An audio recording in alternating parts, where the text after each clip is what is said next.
मंडळी, पुणे, नाशिक आणि बरेच काही मध्ये तुमचे मनापासून स्वागत.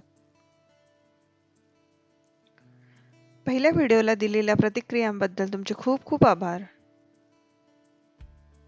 ह्या व्हिडिओमध्ये आज आपण कव्हर करणार आहोत पंचवटीचा परिसर आणि तेथे असलेली अतिशय महत्त्वपूर्ण मंदिरे, जसे काळाराम मंदिर, गोराराम मंदिर, सीता गुंफा, कार्तिक स्वामींचे मंदिर, कपालेश्वर मंदिर आणि गोदा घाट. आपण चपला येथेच काढून लागलीच आज दर्शनास जाऊयात.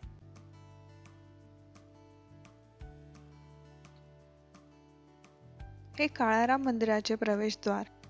हे मंदिर जेथे आहे तेथे राम, लक्ष्मण आणि सीता हे त्यांच्या वनवासातील काही काळ राहिले आहेत. दिवाळीचे दिवस असल्याने येथे लाइटिंग केलेली आहे. येथे प्रवेशद्वाराजवळ हनुमानाचं मंदिर आहे. त्याचे द्वार आणि राम मंदिराचे द्वार समोरासमोर आहेत. फोटोग्राफी आणि व्हिडिओग्राफी करावयास येथे जरा निर्बंध आहेत.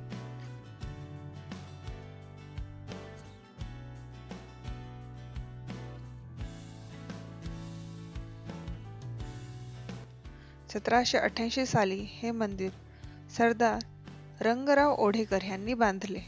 12 वर्षे मंदिराच्या बांधकामामध्ये लागली.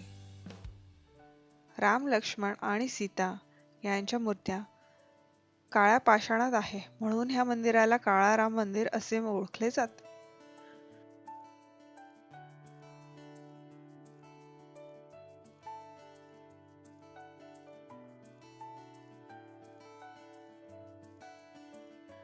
दर्शन घेऊन झाले आहेत. आता प्रदक्षिणेला सुरुवात करू. मंदिरावर सोन्याचा कळस आहे.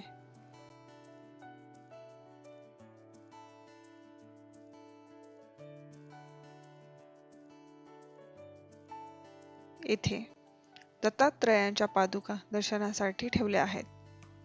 मंदिरात 84 खांब आणि 14 पायऱ्या आहेत. त्यामुळे हे मंदिर त्याच्या नक्षीकाम आणि बांधकामामुळे देखील तितकेच प्रसिद्ध आहे. रामनवमीला येथे मोठा उत्सव असतो.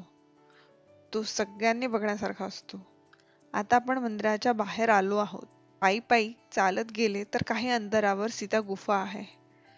ती आपण पुढच्या भागामध्ये कव्हर करू.